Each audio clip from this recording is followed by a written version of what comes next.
ආයිබෝවන් සමන මීඩියා ආයතනයේ විදිහට අපි අද දවසේදී මේ පීඩාවටපත් වූ ජනතාවට සරණක් වෙන මිනිස්සු සොයාගෙන ගියා. ඒ අතරවාරයේදී අපිට ශ්‍රී සුධර්මාරාම විහාරස්ථානයේ බොහෝ පිරිසක් කැපවීමෙන් අද දවසේදී මේ කටයුත්තට දායකත්වය ලබා දෙන්නට වෙනවා.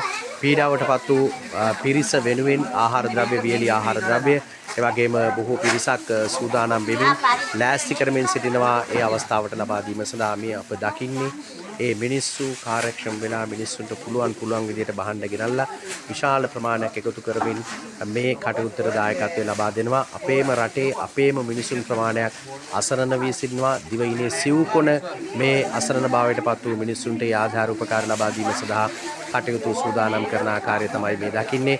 ඉතින් බොහෝ පිළිසරණක් අවශ්‍ය මිනිස්සුන්ටම ඒවා අවශ්‍ය තැන්වලට ලබා දීම සඳහා අවශ්‍ය කටයුතු සූදානම් වෙමින් තිබෙනවා. වතුර බෝතල්, ඒ වගේම වියලි ආහාර ද්‍රව්‍ය, හාල්, ඒ වගේම සනීපාරක්ෂක ද්‍රව්‍ය මේ ආදී සියලුම දේවල් විශාල වශයෙන් ලැබෙමින් තිබෙනවා. නිමි ඇඳුම්, මේ වගේම අලුත්ම ඇඳුම් වර්ග බොහෝ ප්‍රමාණයක් ලැබිලා තියෙනවා. මිනිස්සු මේ කාර්යක්ෂම වෙමින් උනන්දු වෙමින් මේ මිනිස්සු සිදු කරමින් සිටින්නේ මේ කටයුත්ත විශේෂයෙන්ම සඳහන් කරන්නට ඕනේ. අපි මේ කාරණය පිළිබඳව මිනිස්සු කැපවීමෙන් උනන්දුවෙන් මේ මිනිස්සුන්ට තව කෙනෙකුට හයියක් වෙන්න කටයුතු කරන ආකාරය තමයි අපිට දැක ගන්නට හැකියාව ලැබෙන්නේ. ඉතින් මිනිස්සු වෙනුවෙන් උදව් කරන ආකාරය අපිට පෙනී යනවා. ඒ නිසා මෙය තමයි සිදු යුත්තේ. අපේම රටේ මිනිස්සුන්ට පිළිසරණක් වෙන්න අපි සියලු දෙනා එකතු වෙමු.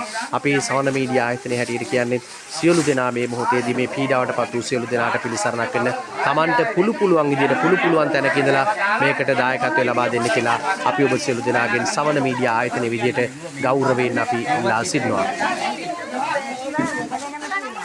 සුධර්මාරාම විහාරස්ථානයේට අපි ලබා දුන්න පණිවිඩයත් එක්ක විහාරස්ථානයේට අපේ හිතවතුන් දායකයන් මේ මිනිස්සුන්ට, අපේම ජනතාවට, පීඩාවට පත් වුණු ජනතාවට සහනය සලසන්න අපිට මානසික වශයෙන් ඕන අපිට අදාළ කරන ආධාර ලබා දෙන්න අපිට මේ නගර සෑහෙන්න ආධාර ප්‍රමාණයක් ලැබිලා තියෙනවා. දැන් මේ යොසුලුව ඒ ආධාර එක්රැස් කරමින්, ඒවා කොටස් කරමින් එකතු කරන මොහොත මේ අවස්ථාවට අපේ සවන මීඩියා ආයතනයේ අපිත් එක්ක අත්වැල් බැඳගත්ත මේ කටයුත්ත සඳහා ඉතින් ඒ දායකත්වයට අපි ඒ සහයෝගීත්වයට අපි ආශිර්වාද ප්‍රාර්ථනා කරනවා, පුණ්‍යානුමෝදනා කරනවා. ඒ වගේම මේකට සම්බන්ධ වුණු සියලු දෙනාටම අපි පුණ්‍යානුමෝදනා ප්‍රාර්ථනා කරනවා. තෙරුවන් සරණයි.